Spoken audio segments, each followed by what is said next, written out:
It's 7 o'clock. You know what that means. It's Topical. Starts right now.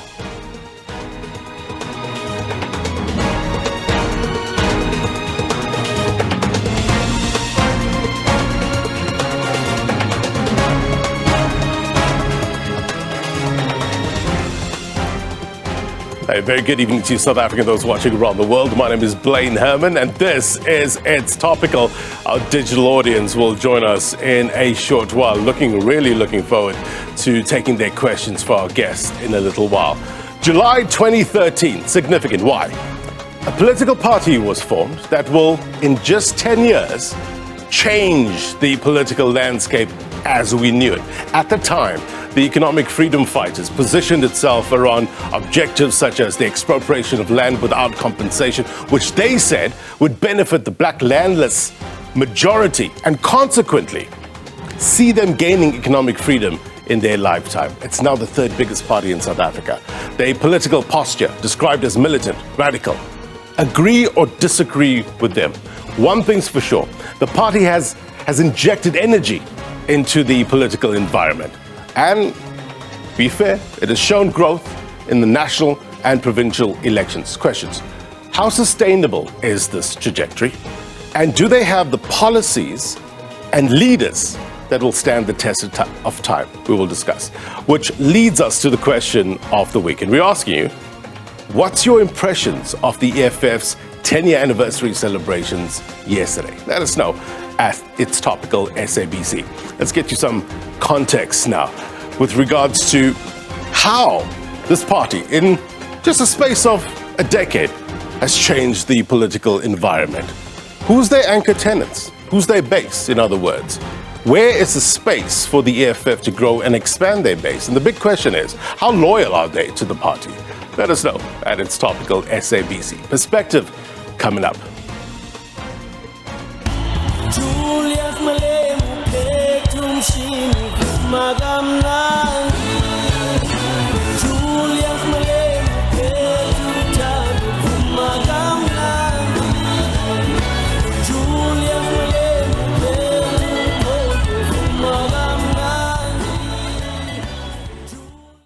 All right, as always, let's get you some context. And for that, we turn to the magic wall, what we know and what we need to know. And for that, I'll invite my guest tonight, SABC News political reporter Natasha Piri joins me now live. Good to have you on the program, Tash. Thanks for having me, Blaine. Better mind, as always. We need that to break it down.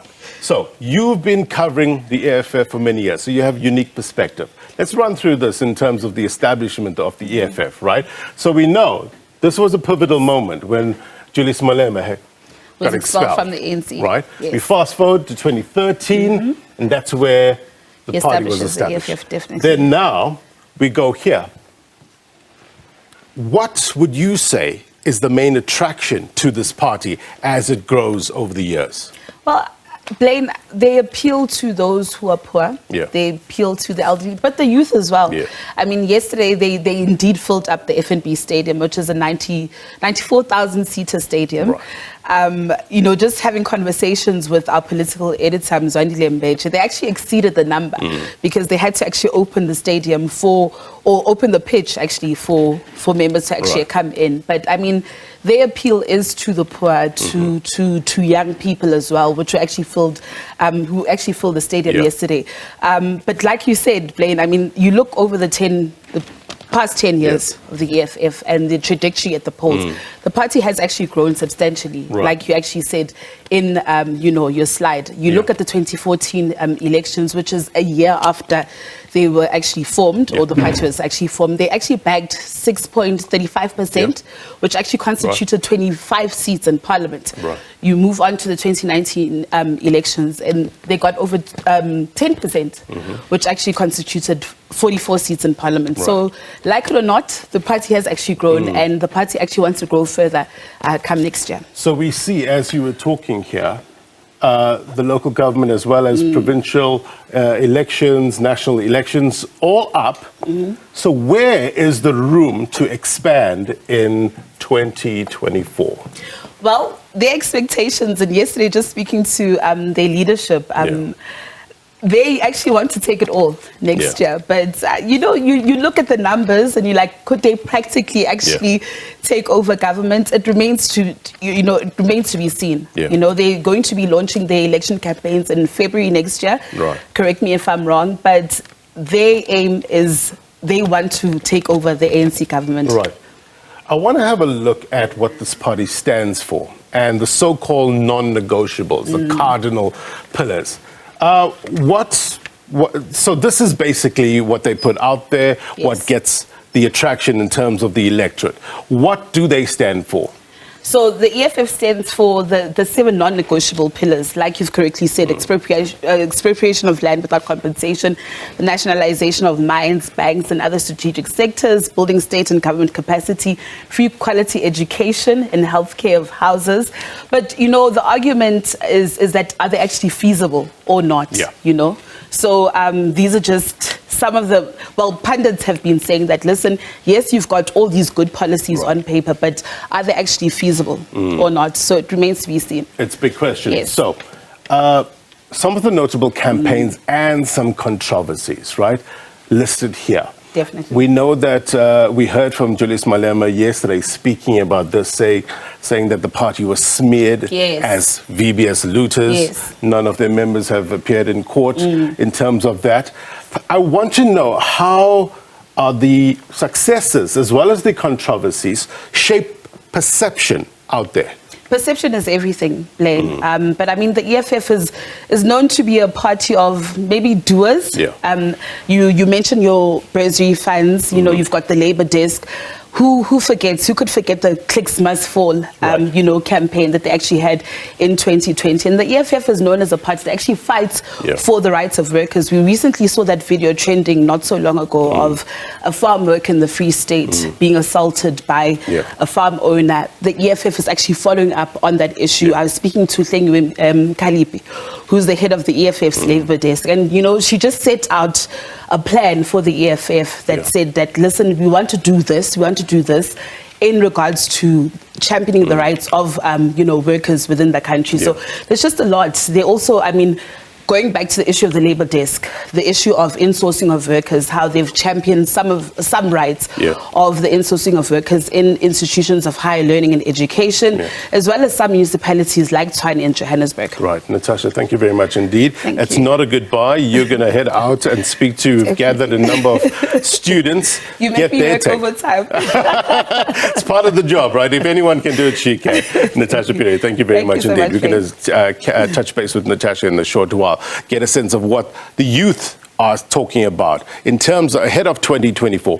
What's the hot button issues? What are the wants? What are the needs? Difference, right? We will talk to Natasha in a short while. Context, as always, matters on this program. But first, let's get you a sense of the celebration, the dance, song, the fireworks at the F&B Stadium yesterday. The EFF really pulling the crowds, and the much topical stage lift at the end of the main address. Here's a snippet of that main address by the party leader, Julius Malema. Take a look.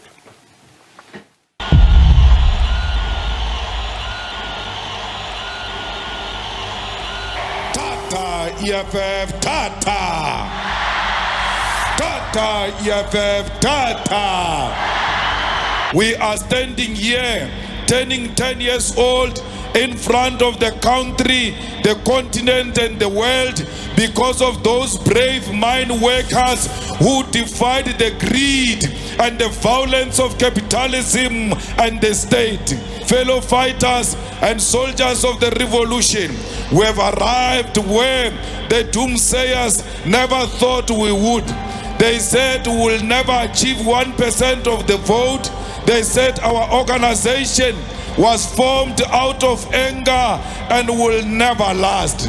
They said EFF stand for Ifita Fela, Ifita Iyakai. They are witnessing history today. We are a generation that our ancestors have been waiting for. We are a generation that has inherited the struggle of our liberators. We want free education, and we want a decolonized education, and we want it now. We want our children to go to Wits University free of charge. We want our children to go to UCT free of charge. We want our children to go to Turkeys free of charge. We want a child from a sheikh to go to the best of the best university because he's got the best brain, and that brain must be protected. The revolution in South Africa is guaranteed that under the EFF, this country will be the better. Stand up, South Africa. Make sure that South Africa, you are counted with me. Rise, South Africa. Stand and make sure that our people understand that they need to be counted. You must be counted. You must be part of history. You must make sure that you are one of the people who are going to deliver economic freedom in our lifetime. Freedom in our lifetime. Amanda!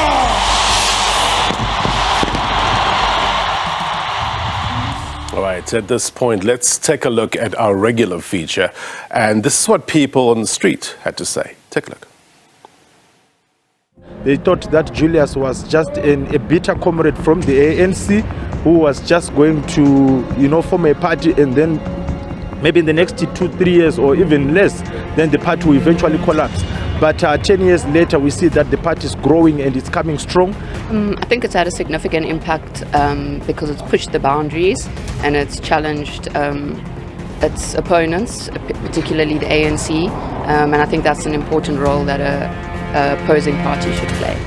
I think the EFF is in bed with the ANC and that they're working together from different angles, because I can't really see a difference that they are making, because the boundaries that they're pushing, it's like they have two type of elements. For me, it's the Trojan horse type of political system, where the one is attacking and the other one is trying to come in as a savior, but in the meantime they actually basically working together. There seem to be lawlessness in their approach. That's the only thing that I don't like. And if you look at their future, it's a growing party, and we can't deny that. They've come a long way in 10 years. I think they fairly represent the masses in this country, most of which are living under the breadline. But they are unproven entity in the sense that they haven't governed yet. Sure, 10 years, I mean, that's good for them, and I just wish them the best of luck, but I just hope that they don't become a huge party or government while I'm still in South Africa. There are those who feel like it's not doing okay, it's not catering everybody, but it does cater everybody. There are white people who are in love with EFF, and there are those who don't want it because they think maybe they'll show the white people the gate. I think it's a good party, which is designed to, in my case in university, it's a good party which fights for students' needs. Because in our case, like we have financial issues, so it helps us in terms of when we push the agenda to them, they fight for our finances, make sure that we have accommodation and everything. All right, that's what you had to say. Let's get straight to it. We have limited time, lots of questions. Follow me. Let's introduce our guests at this time. Questions such as, what is influence? What is political influence? How do you measure political influence? To help me unpack, economic freedom fighter, student command leader Sihle Lonzi is in the house. Thank you very much indeed for your time. Also, Dr. Trevor Ngwane, Director, UJ Center for Sociological Research and Practice. Good to have you, Doc. Thank you. Pleasure. We need your better mind to break it down in terms of context. But Sihle, let me start with you first. Centrist political postures, in the past seen as more favored stance, right? What makes, and the EFF has been described as radical leftist. What makes you, to what extent, makes you confident in that your policies are viable, practical, in order to achieve economic freedom in your lifetime? No, thank you very much for having us. Greetings, Doctor, and also greetings to the viewer. So the EFF is not a centralist political organization. I think that's an important distinction we must make. it's a democratic centralist organization. So in other words, there is an appreciation for a diversity of views and debate, both internally and also with different communities and stakeholders. That's why we go out, we have community meetings, we have stakeholder engagements. So there is a democratic part. But what we then say after that is that the views of the majority must over-determine the views of the individual. And of the interests of the majority must over-determine the interests of the individual. So I think it's decisive governments like that who don't want to compromise the majority and push the interests of the minority at the expense of the majority. And I think that's what has characterized the government of the ANC and even the apartheid government, wanting to almost over-focus on minority interests at the expense of majority interests. So we are fairly confident, in fact, we're very confident that the manner in which the EFF seeks to govern South Africa, the manner in which the EFF governs internally, is the only practical and effective way to lead South Africa. One of the people we interviewed, Vox Pops, as we call it in the business, the voice of the people, said that the EFF is an unproven entity because it hasn't been tested in terms of government. How do you respond to that? Well, of course, when we started, you remember we took a different posture when it came to local government. We'd say, look, the people didn't vote for any outright political organization to lead. In other words, no one got 50% plus one.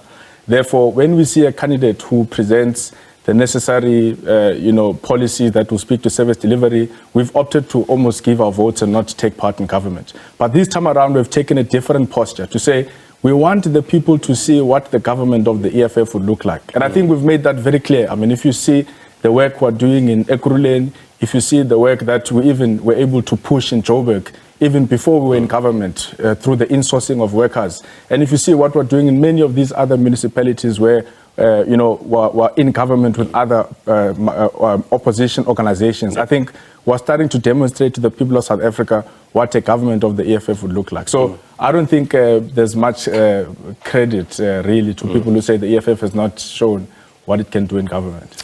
Doc, you saw what happened yesterday? Sold out stadium, so to speak. But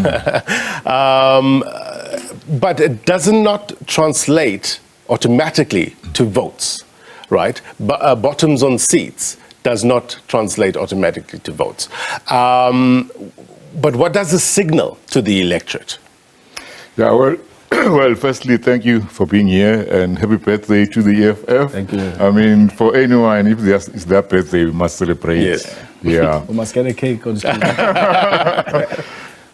Yeah, I think that's a good question. But I think it was an impressive turnout. I mean, filling the FNB Stadium is symbolic. You know, I remember in the 90s when the ANC was unbanned, one of the things the South African Communist Party did was to call us to the stadium. I think they have filled it. So it's got that symbolic thing that we're a force to be reckoned with. And then with 10 years in the trenches, I think people are going to feel, okay, you know, they've shown their lasting, you know, stamina, power. But of course, there are many questions about the way forward, which I think we're going to analyze tonight. Yeah. You saw, I illustrated in terms of the growth over the past couple of elections. But I want to know from your perspective, what is the attraction to this party? Is it policy? Is it style? Is it its charismatic leader? Where do you see the pull here? Well, the first thing is which space are they occupying in the political spectrum? So if you think of the left and the right being, you know, further to the right, there's racist and then pro-capitalist, big business interests. On the left, a bit of the ANC, nationalist. I think the EFF is occupying the left of the ANC. You can even call it is the left flank of the ANC. So it's speaking on behalf of the working class, of the poor, you know, the masses. Okay, so that's how it has positioned itself. Of course, the question is whether, in terms of its policies, you know, it will be true to those interests. So I think this is the real big question, because I can see now that it is attracting a lot of youth because of unemployment, poverty, but it is also significantly attracting university type youth. Yeah. So you can see that they almost visualize themselves making it in their careers through the EFF. But unfortunately, that's what happened with the ANC, where now we found people kind of using the ANC, you know, as a stepping block to self-enrichment. So those are the questions which really concern me. Tactical alignments in order to exert as much influence should be the aim, right? When we talk about coalitions, you heard the good doc talking about your party being youthful. I wonder how much influence the youth have in terms of that decision making, whereby who goes into coalitions? What are the policies we're talking about? What is a good fit for the EFF? Does the youth have a say in your party, youth leaders? Yes, definitely. But of course, no one runs a race to come second best.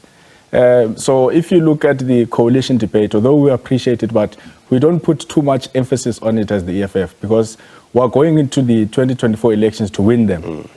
So we don't romanticize a coalition with the ANC. We don't romanticize a coalition with any other party. But of course, we do support the alliance of progressive opposition organizations in South Africa against the governing party, which is the ANC. So of course, young people in various platforms have an opportunity to give some of these views. But like I said, we're not going into the 2024 elections to come second best. And it is the youth, through voter registration, through coming out to the polls in 2024, who will ensure that the EFF actually gets an outright majority, as opposed to having to negotiate with other political parties, which may not share the similar principles and ideologies as us.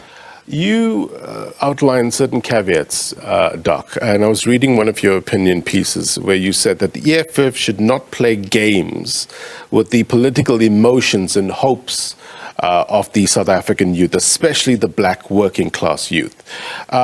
Why say this? Have you found inconsistencies? Well, with all due respect to the EFF, because any party which targets and focuses on the youth should be commended for that, because the youth are really feeling they have lost hope, you know, they don't see a way forward. But now, as I've said, this is how the ANC was like before it took power.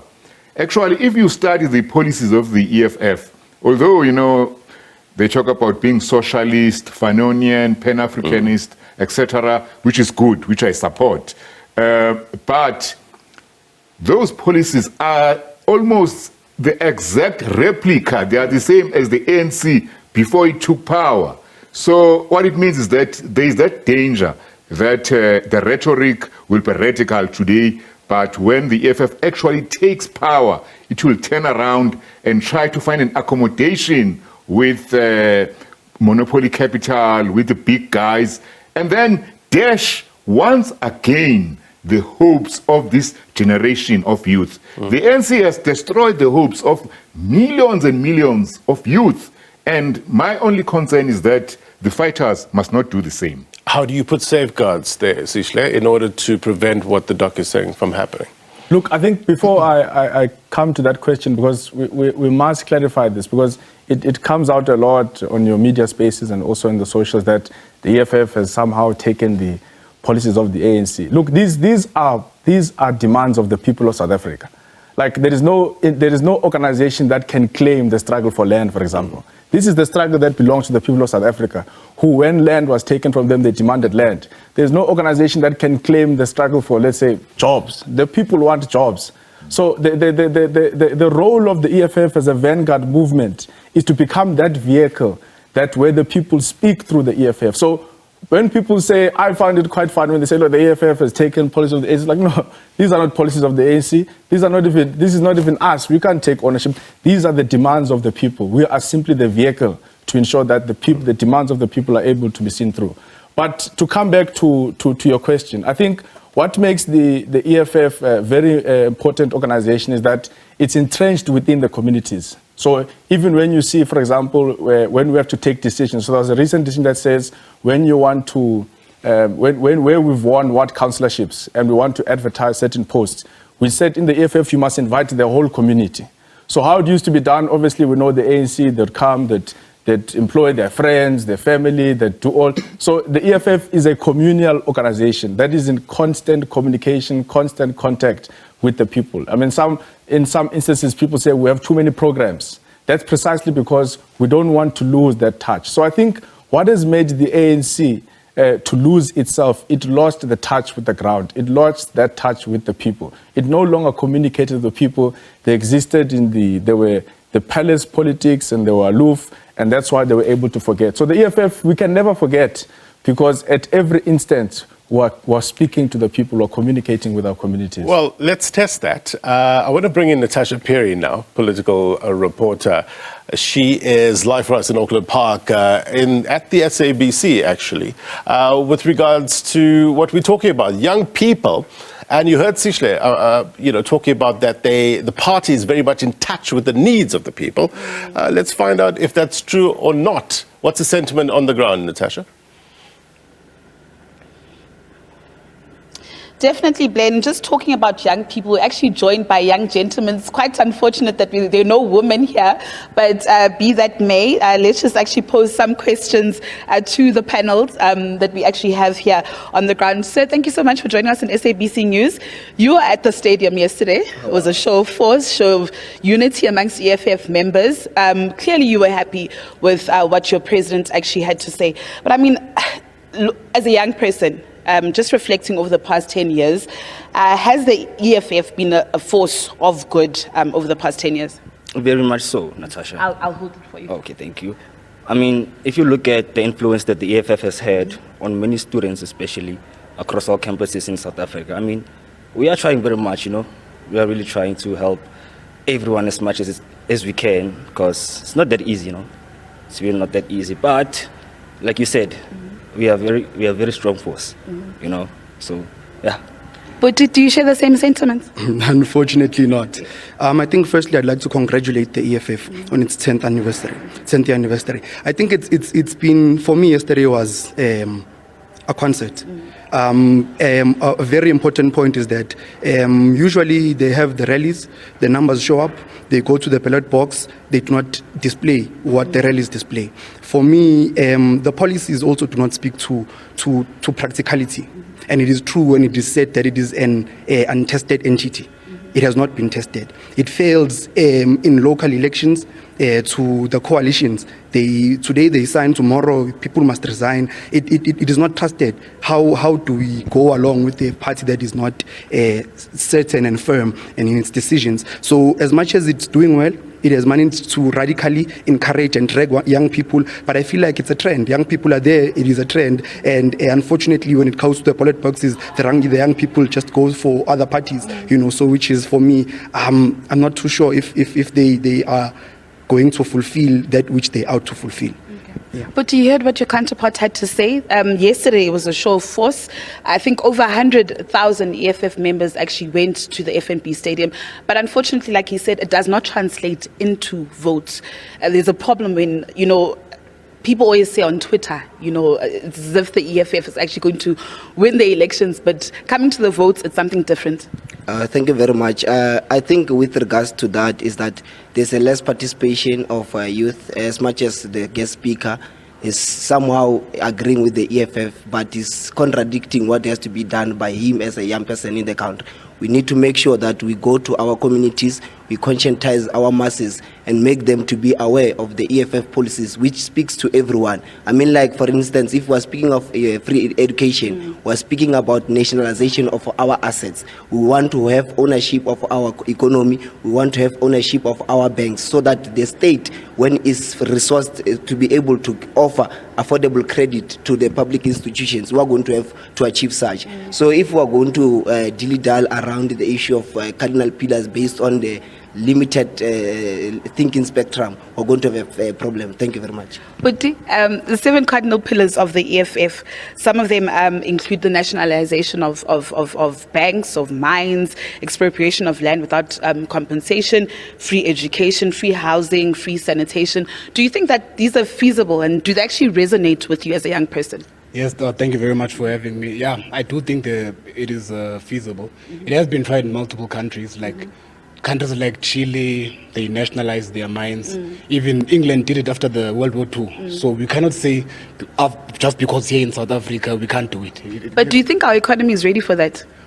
Okay, there are ways to doing stuff. We are not necessarily saying we must seize it immediately. Of course, it will have to be a practical solution. So, for example, like what Botswana did, and say, okay, if our resources give us 50% of our profits and allow private companies to mine. So it's not set in stone. You can still maneuver around those type of things. But yeah, I do think it's practical and it can be applied in South Africa, and it is needed because these liberal policies that have been at the center of the ANC are not working. We need more radical action from our government. But what more needs to be done to ensure that maybe the EFF grows, in your opinion? Thanks a lot for having us. In order for the EFF to grow, we need to recruit more young people because young people, it is them who are agitated. Young people are angry of not getting jobs. Young people are angry of not getting NSFAS. It's very sad that in NSFAS we have to prove that how poor you are as a student. Yet we know that this country is not paying its civil servants enough salary. So if we can try and mobilize and gather young people behind the banner of the EFF, because it is the only alternative from the NC that I believe in. So as students, I will encourage them to register, to vote, so they can change their future. Because young people, they're not the future, but they're now. They're now. The decisions that they have to do now, it what determines how their future would be like. Opoti raises quite a pertinent issue, the issue of NSFAS. I mean, I'm an NSFAS product myself. But I mean, yesterday, Mr. Malema had raised the issue of NSFAS, saying that, you know, if the EFF actually comes into power, they'll scrap all student debts. Do you think this is feasible? Well, you know, I would like to say good evening to the viewers. And one thing that is quite, and I did say it's an interesting conversation because of, if you look at the EFF and the role it has played in the past 10 years, and I'm going to get to the answer of the question, they've been quite an important role, particularly when you look at the South African politics as a whole. At first, we used to know that there were two parties that would compete, but then now they've come in, and I'm actually liking the fact that we are no longer talking about the other two parties we were talking about before, but the new guys in the block, which is the EFF, we are now talking about them. And seeing that political party start in front of our eyes, particularly being this the youth, of course, it is something amazing. But in terms of delivery, we saw that with the land issue. One thing can be said by the leader, but the question is the last person who is part of the structure, are they going to get the message clearly? Because we've seen certain contradictions, especially when it comes to expropriation of land. So the question will then be, if that's the case, will we see the same pattern continue to show itself as far as the NSFAS is concerned? So it's a question, I think, that it's a challenge I would say the leadership of the EFF have. They have to now get to a point where what they say becomes feasible. Because they have quite an amazing background in terms of how they think, their philosophy, but the delivery part will be the question. I like the fact that he raises the issue of delivery. Let me just also take this conversation further. Just looking at the EFF, I mean, you've highlighted the growth, the strengths of the party. What weaknesses have you noted from the party? From the party? Yes. There are no weaknesses in the party. At all? All fighters there. Okay. We fight for our future. Listen, okay, you look at the local government elections, you look at your municipal elections. Yes, unfortunately, time is up. Oh my gosh, my producer has actually whispered in my ear. I actually really enjoyed this conversation, Blaine. I wish we could take it further, but of course, I guess this conversation will be halted for next time. I really enjoyed the robust discussions that we actually had here with these bright gentlemen, the future of our country, but unfortunately, the buck stops here with me, and I'll toss over to you in studio. Yeah, never admit weakness, right? Fundamental in politics. Natasha Piri, thank you very much indeed. So that's helpful, right? Because it further emphasizes the needs and wants of the youth in South Africa. But I guess the question becomes, how do you harness that frustration, harness the anger that some youth have, and mobilize them to the polls? You will see the standard repertoire on the road to 2024 in terms of political parties ticking the boxes. But what do you think, Doc, is still missing from the messaging in order to encourage people, youth especially, to go to the polls and vote? Yeah, just in response of something someone said towards the end there, you know, Cabral said, tell no lies, claim no easy victories. Yeah, so this is very important. So, for example, the youth alone, they cannot make a revolution. Yeah, so the youth in South Africa, they showed in 1976 their power, but as a catalyst. So if you want to challenge vested interest, capitalist power, even white monopoly capital, if you like, you need the working class. Yeah, if you want socialism, you need the actual people doing the work to be on your side. Now, unfortunately, we face a challenge with the fighters because many of them never experienced a strong, powerful working class movement moving forward. So they even doubt whether power lies, with the working class, with the unions. Yeah, so that is something which has to be sorted out. So yes, we must encourage the youth, but we must not tell them that they've got more power than they actually have. Rather, they should be orienting at expanding their struggle, winning the millions and millions, going into the factories, going into the farmlands, and actually getting the backbone of the working class behind them. Then they will succeed. All right. I need to take a quick break. When we come back, we're going to bring in our digital audience. They have questions for our guests today as well. As we say on the program, we bring in the people who need answers to the people who have the answers. We're asking you the question in terms of what's your impressions about the EFF celebrations yesterday? What do you make of the choreography? Does it invoke a sense of patriotism for you? Does it get you energized and want to vote? Let us know at It's Topical SABC. Quick break, more next. Julius Malema petum shini magamna. Julius Malema petum tadu magamna. Julius Malema petum magamna. When we quoted Alan just 554 Rand a month on his 2022 Nissan Magnite, he was sold. Giving Asanda a great premium on his Ranger was the goal. And at just 759 Rand a month, we nailed it. When we gave Monica a great premium on her BMW 320i, we became her new best friend. SMS SAVE to 44211 now and see how little you could pay. Ordinary stories of South Africans who have defied the odds and are wearing their scars like pearls. Is everything Stories Untold? Stories Untold is about individuals who are strong, brave, and resilient. It's about individuals who take responsibility for their lives and believe in second chances. We amplify the voice of the marginalized. We are a platform of recovery, a platform of hope, a platform of victory. An absolute pleasure and a privilege to trailblaze content that boasts of inclusion, the type that represents stories of everyday Africans who do extraordinary things. We all have a purpose on the universe. What's yours? Catch Stories Untold on the SABC News channel every Saturday at 8:30 p.m.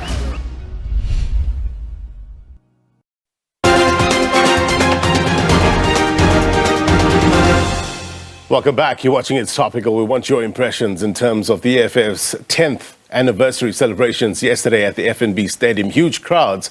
But what does that illustrate? What does that signal to you as a potential voter? Let us know at It's Topical SABC. We have our digital audience here. Want to get their thoughts to our guests. So let's bring them in. Welcome, everybody.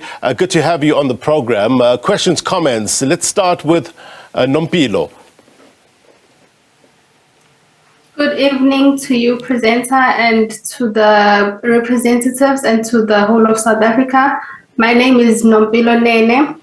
I would like to pose a question on the representative of the Student Command in terms of, since the EFF is one of the organizations which is more resonant with the youth. However, in as much as they are resonating with the youth, but the participation of the youth in the elections, be it local elections or national elections, the results that they tend to get is not what is being reflected on the ground. So my question will be, how are they planning to sort of make the youth be more interested in voting, or just their members to be or to reflect on the ballot paper what they have been reflecting on the ground? Right. Thank you. Let's hand it over to you, Sihle. Yeah, I think it's an incredibly important question, and it speaks to us not claiming easy victories. We've made that analysis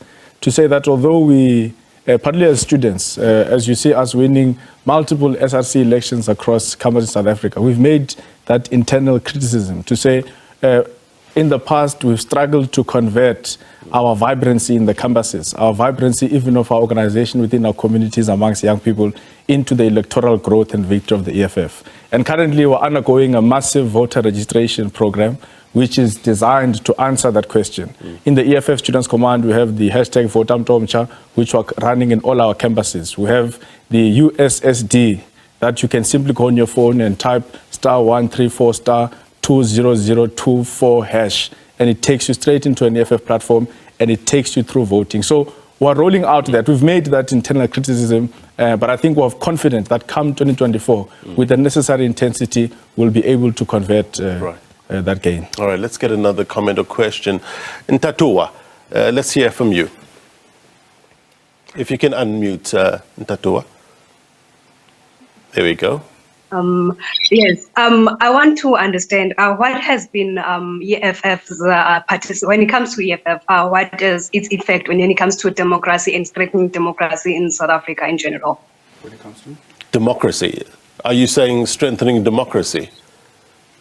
Yes, is EFF good for South African democracy, or it's not? That's the question. Well, maybe in an extension to Ntatuwa's question is that ahead of the elections, and I'm not saying, let me premise this by saying that I'm not saying the EFF is defined by, let's say, disruptions in Parliament, etc. But do you think there's a need, to her point, to reposition or redefine the EFF going into 2024? So one of the most important things that the EFF does is that it makes Parliament the center of contestation of ideas. So before the existence of the EFF, many of us, I'm sure even the panelists, were not really interested in the discussions that were happening in Parliament. So immediately when you raise the interest of Parliament, that's already an enhancement of democracy, because you're saying the people must know what type of discussions and conversations are happening in Parliament. But secondly, the EFF doesn't go to Parliament and become elitist and become obsessed with the festivities of Parliament, the saunas. It goes to Parliament and it says, we as a revolutionary movement must reflect the frustrations of the people on the outside. So if people on the outside don't have water, don't have food, don't have electricity, why must Parliament not reflect what is happening there? Because if outside people are frustrated, but in Parliament it's all sunshine and rainbows, it means the legislatures are not going to have the necessary pace and agency to resolve the issues on the outside. So one of the most important things that the EFF does is that it takes the frustrations and the discussions on the outside and it puts them at the center of the highest legislative board in South Africa, which is the National Parliament. Doc, is that a healthy or sustainable way to view democracy in action, do you think? Yeah, I think the real challenge is that, South Africa's got a liberal democracy, and Lenin said, liberal democracy is the best form of state for the development of capitalism. So there is a sense in which because all youth want to grow up quickly, but there's a sense in which the EFF now wants to grow up too quickly and get sucked into those structures of liberal democracy. So if the EFF can keep as young as possible, maintain its militancy, even if it means, disrupting Parliament now and again, I would support that. Just quickly, because Lenin doesn't just say Parliament, he says, he writes a pamphlet to say, should revolutionaries participate in bourgeois parliamentarism? And what he advised the vanguard, there were various debates in the Bolsheviks and the Mensheviks, but he says, look, the people have already legitimized these structures. From time to every year they go and vote, they listen to the president when he's on the sauna. So what we must do is we must enter them and then we must push them to their limits. We must even expose to the people that actually these are liberal parliamentary systems. But we must not just be on the outside and throw stones. We must try and use this state power, use Parliament towards revolutionary objectives of our people. So he does critique Parliament, but he also says we can use Parliament differently as a vehicle for social change. Ryan, what do you make of the ideology that is being spoken about here, giving practical expression on the ground? What's your thoughts? Well, as much as I enjoy the conversation, I think what we need to question here is how much ideology can we stand? Because at some point we need practicality to take the root. And is it feasible, or is it maybe oversimplified to say that you can fix issues as big as load shedding and free education and corrupt leaders? That takes a long time, and it's quite a process to solve. So is there maybe an oversimplification on that part? Point taken, Ryan. Let me hear from Emile and then Tommy. You have your hands up. Emile first. Thank you. Sorry, Sihle had mentioned that it is very imperative for the EFF to bring people's frustrations to the ground. So I'm asking, with the recent UCT talk, how is that a reflection of bringing people's frustrations to the forefront, especially anti-academic come and present at one of the top African universities in the country? How does that reflect what they say in standing for the people? All right. Emile, thank you very much indeed. We'll put that to Sihle. Tommy and then Mbasa. Tommy, to you first. No, thank you very much. I'm not sure if I'm audible. You loud and clear. Go ahead. All right, thank you. There's this writer called Franklin Victor, who says an abnormal reaction to an abnormal situation is normal behavior. So I'm glad by the posture made by the EFF representing us in Parliament especially. And I want the EFF to continue with that behavior, because it really shows how frustrated people outside the Parliament, or people who are outside in making legislatures.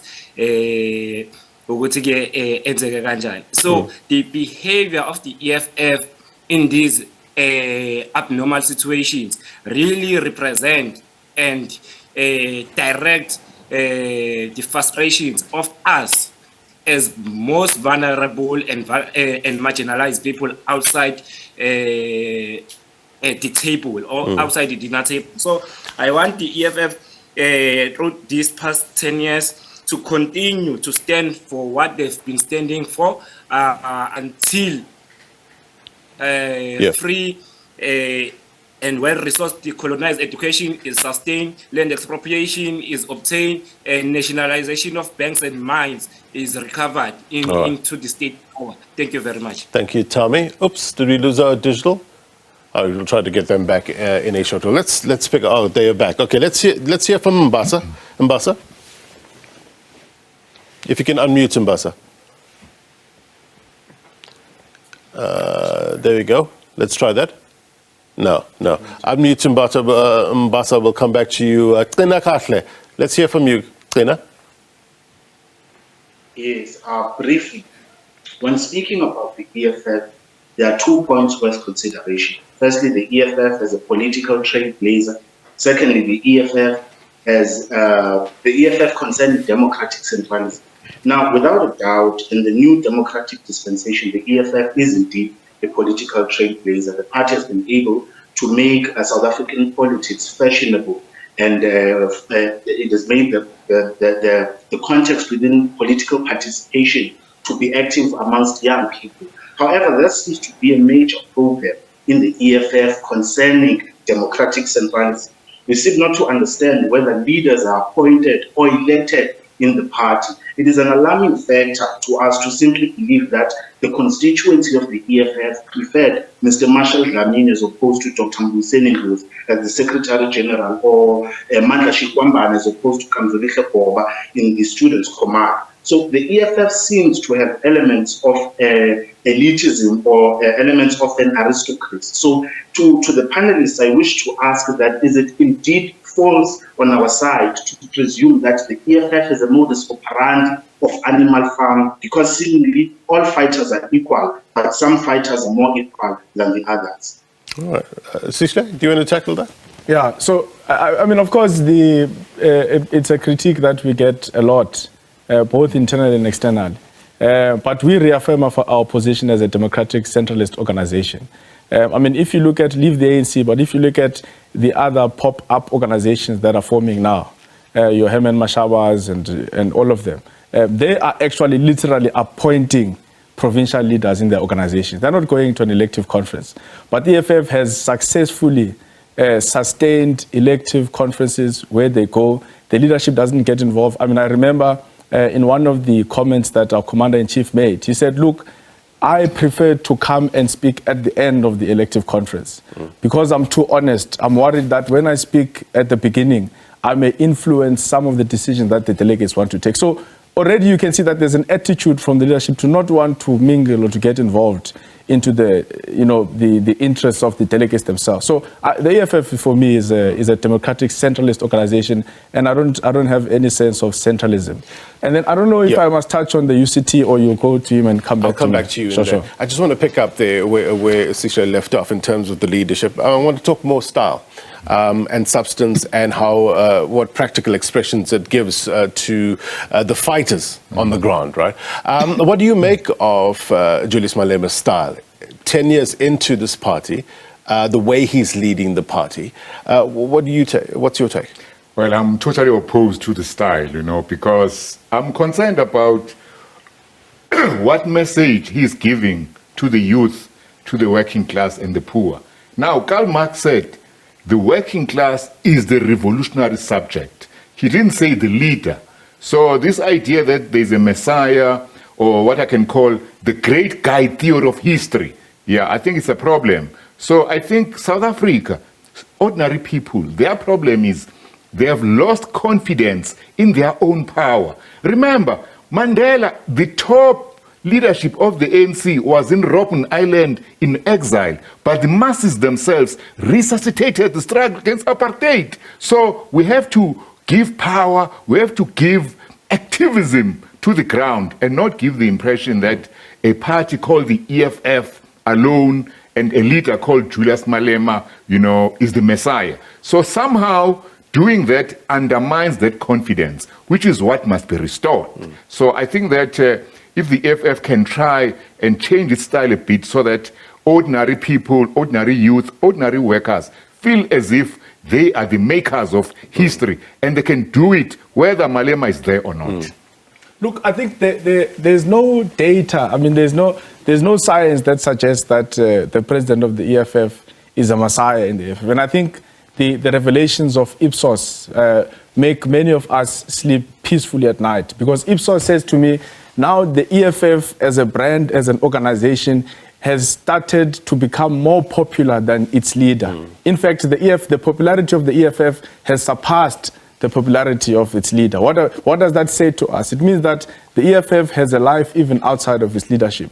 And if you look at many of the activism of EFF branches, they're actually self-propelled by branches. Like, it's very rare that directives come from the top that let's go and protest for service delivery, or let's go and protest. Like, the branches themselves, they know that they have that power. The leader simply comes to reinforce and to give support where it's necessary. So I think the EFF really has a deep and thorough understanding of what it means to be a vanguard movement. I don't think it's a demagoguery at all. We're running out of time. You want to pick up on the UCT issue? So on the UCT issue, I think the president and commander-in-chief made this very clear in his speech yesterday, that the EFF, as soon as the law was signed, or rather was discussed to be signed by the parliament in Uganda, it was the EFF that stood up and marched to the High Commission and made its position clear. The EFF is anti-transphobia, it's anti-homophobia, it's anti-anyone who wants to suppress someone based on their own identity and how they wish to identify themselves. In fact, what we would have loved is that in an institution of knowledge production, in an institution where ideas must always be contested, is that as opposed to wanting to suppress that discussion, would have loved for all the students of UCT, all the students of the Western Cape to come and challenge Prof. Lumumba in that particular dialogue of the EFF. So the EFF is known as an organization that creates public discourse. And it's the only way you progress in society. So we would have loved that instead of wanting to shut down a discussion of that nature, they must actually come and challenge him, because we also challenge him because we don't believe in the views that he holds. All right. Sihle, thank you very much indeed for your time, Doctor. Unfortunately, we've run out of time. To our digital audience, we need to create another hour, yeah? We'll speak to the bosses. Thank you very much indeed for participating, though. All of you, I think it was value added indeed. Before we go, here's my take. Look, as we wrap up Nelson Mandela Month, let's put leadership into context. Is it fair to compare the current crop of those who come through the ranks or came through the ranks during the Madiba's era? It's a different time, it's a different challenges, right? But one thing the majority of leaders back then and now agree on is that your vote is important. But who do you vote for? Many say there's a need for more policy talk and implementation and less of a need of platitudes and kicking the can down the road. Questions people have: how can we create a useful workforce in this day and age, the age of artificial intelligence, robotics, virtual reality? Because this is our reality, right? Our future. Politicians need to tackle this head on. Why? Because it talks to the very threats that we face: unemployment, inequality, poverty. What are the principles that matter given this current state of play, the political play? Who embodies those principles? But most of all, as a nation, how do we find and cherish the common principles that bind us? We need to find out as a matter of urgency, because it's often those principles that drive us home safely on this rocky, pothole-riddled road that we call life. And that's my take. If you missed anything, be sure to watch this episode of It's Topical on YouTube. Sports Live up next. If you missed anything on this, there's a repeat if you're watching the repeat, and as always, the news continues. Until next week, my brothers and sisters, take care. Bye-bye.